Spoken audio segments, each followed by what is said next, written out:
Sebenarnya kita itu sering membuang-buang waktu karena mengikuti rasa kesal kita. Padahal kalau itu digunakan fokus pada tujuan, sudah 5 soal selesai. Udah terus dikerja dilakoni. Ya Allah. Saya dulu ya di TB punya guru besar yang ngajar kuantum mekanik. Itu bukunya itu buku Davidov, itu dari Rusia. Itu buku kuantum mekanik paling susah. Itu tebal bukunya itu sekitar 3.000 halaman. Dan soalnya itu banyak, 2 jilid.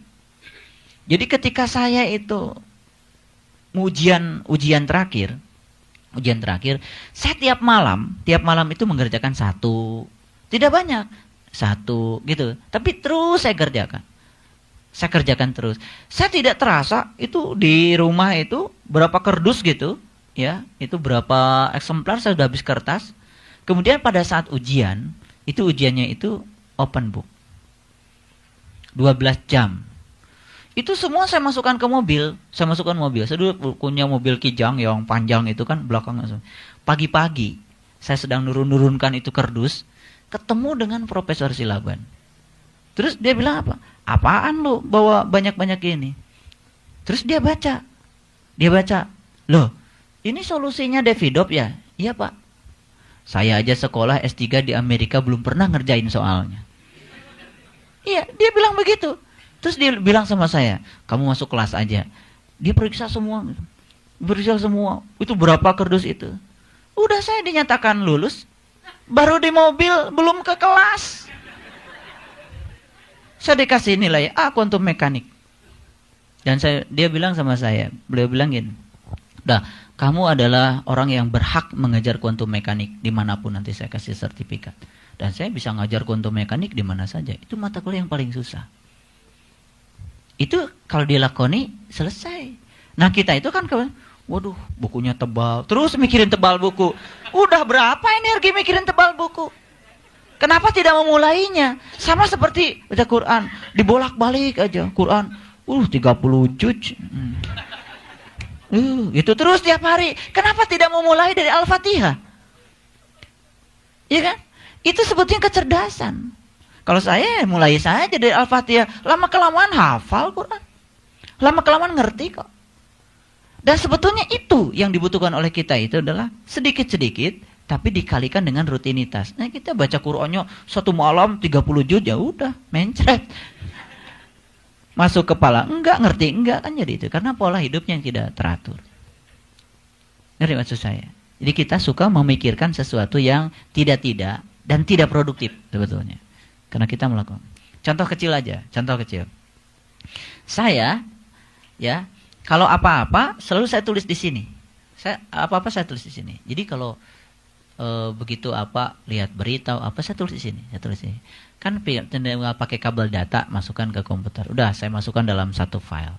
Jadi saya punya file banyak sekali. Mungkin orang menganggap kalau saya bikin tulisan apa, wah lengkap banget ini. Padahal saya sebenarnya membangun diri saja. Baca koran, begitu bagus saya catat. Apa susahnya, kan di sini ada notebook. Sayang beli HP 900.000.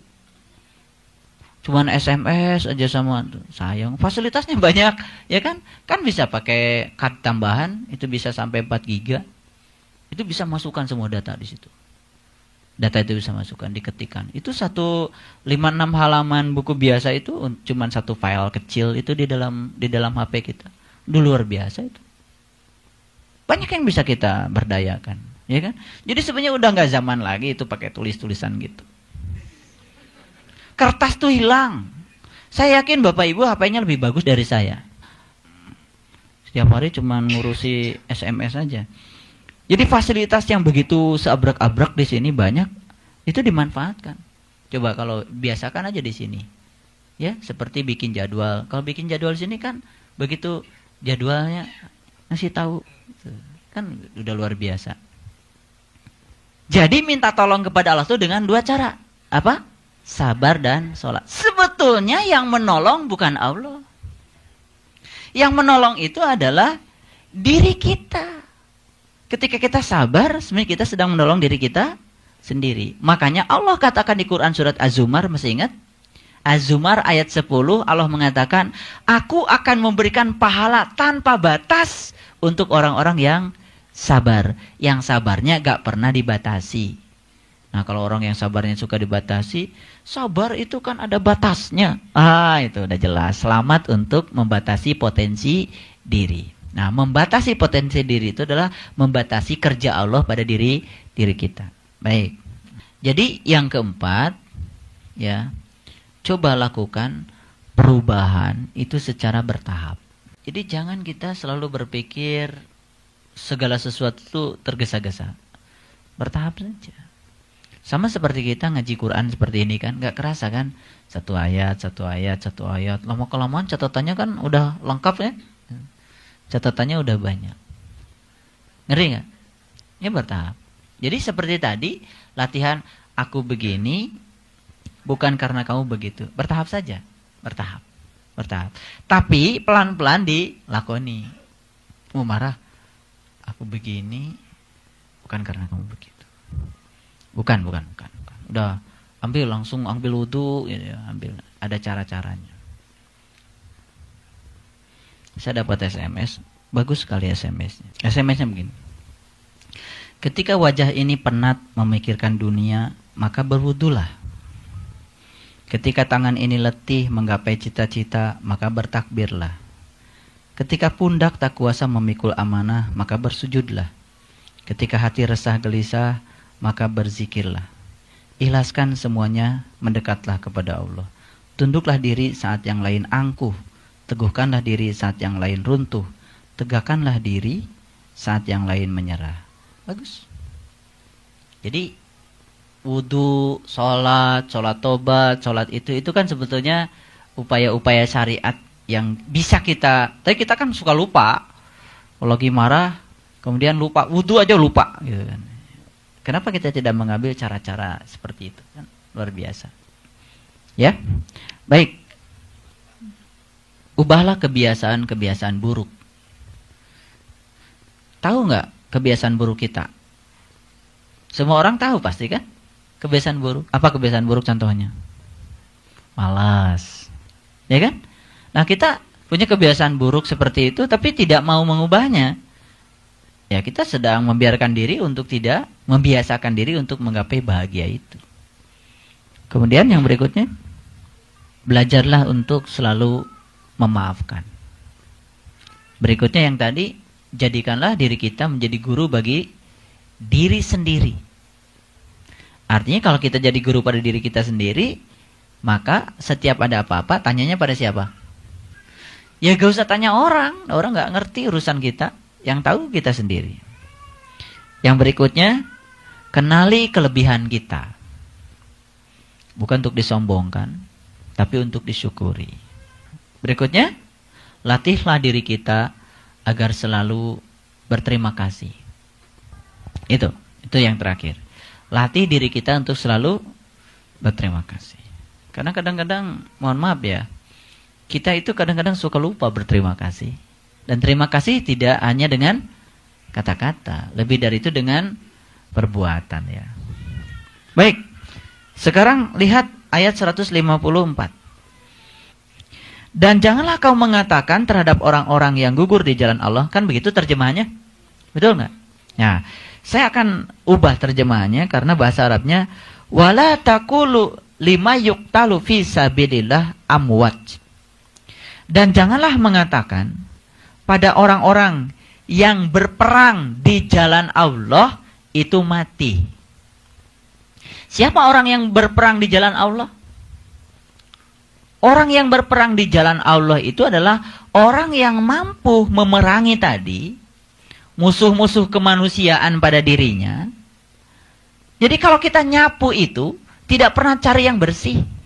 Nyapu itu cari yang kotor. Kalau kita buang yang kotor-kotor kan sisanya bersih. Maka kita akan kembali kepada fitrahnya kita.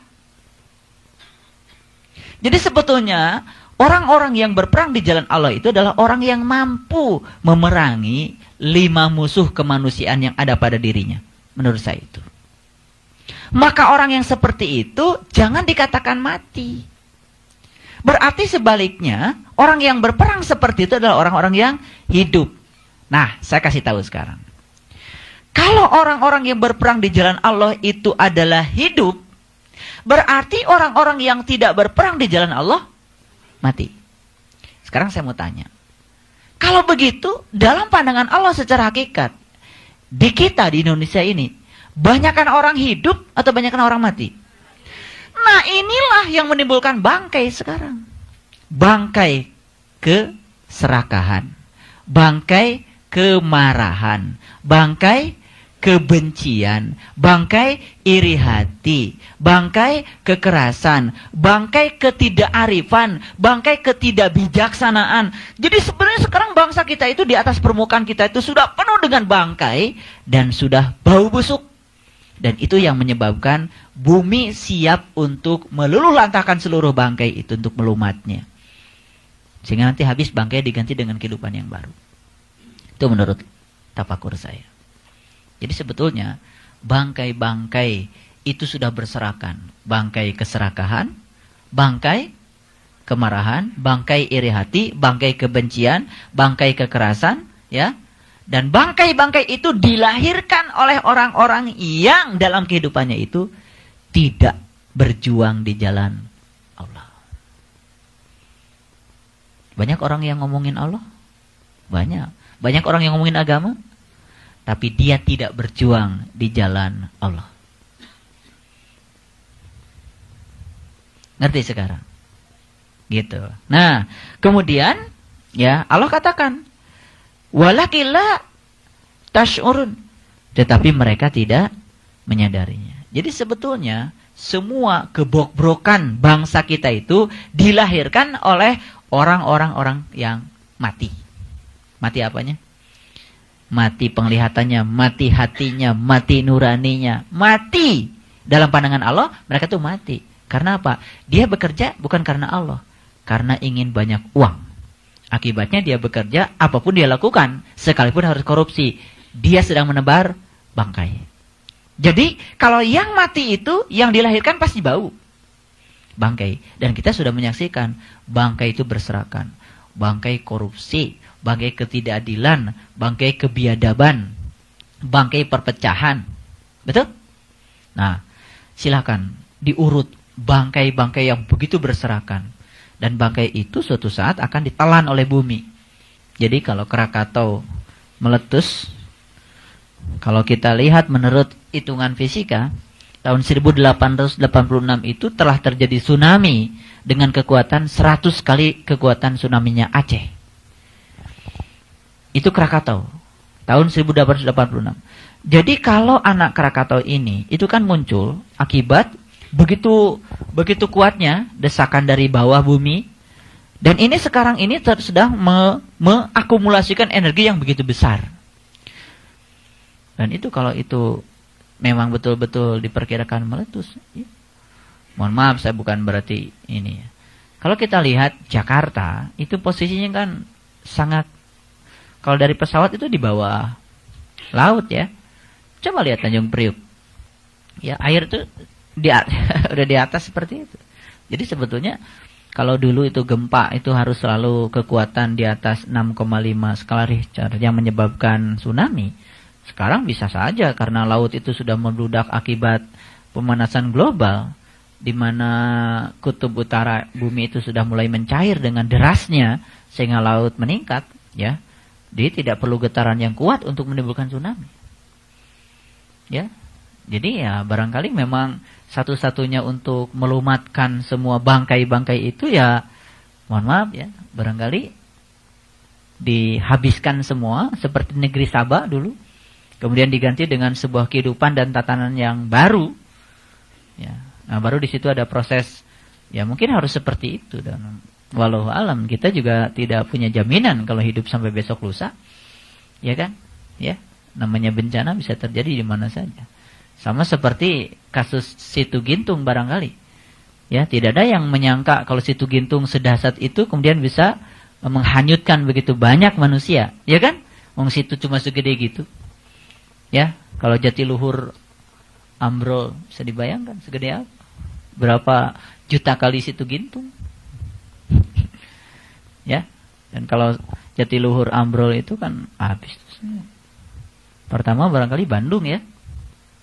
Ya. Nah, ayat 155, perhatikan.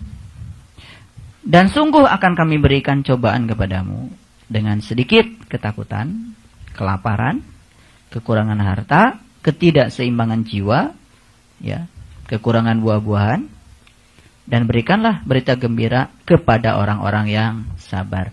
Apa artinya? Ini kan yang dikatakan yang sabar lagi. Siapa yang sabar itu? Yang sabar itu yang aku begini bukan karena kamu begitu. Artinya apa? Orang-orang yang sabar secara fisik sekalipun dia mengalami kekurangan, tidak merasa dirinya kekurangan. Ngerti maksud saya? Kalau orang yang tidak sabar, mohon maaf ya, boro-boro kekurangan. Banyak saja tetap kurang. Jadi sebetulnya ini Allah sedang berbicara dua hal. Pertama berbicara tentang rasa. Ada orang yang selalu dihantui rasa ketakutan. Apakah orang yang takut itu orang yang miskin? Tidak. Bisa jadi dia hartanya banyak tapi takut kehilangan harta. Ya kan? Ada juga orang yang mobilnya banyak takut kehilangan mobil. Ada orang yang jabatannya tinggi takut kehilangan jabatan. Jangan dikira loh, ayat ini bertendensi negatif. Bisa jadi semua orang sedang meraih semua yang dia ingin dalam hidupnya. Tapi apa yang dia raih membuat dia semakin takut kehilangan yang dia raih. Itu penyakit. Jadi sebetulnya bukan Allah sebetulnya yang menanamkan ketakutan itu. Siapa? Kita telah menciptakan ketakutan-ketakutan itu akibat dari kita serakah tadi. Terima kasih. Assalamualaikum warahmatullahi wabarakatuh.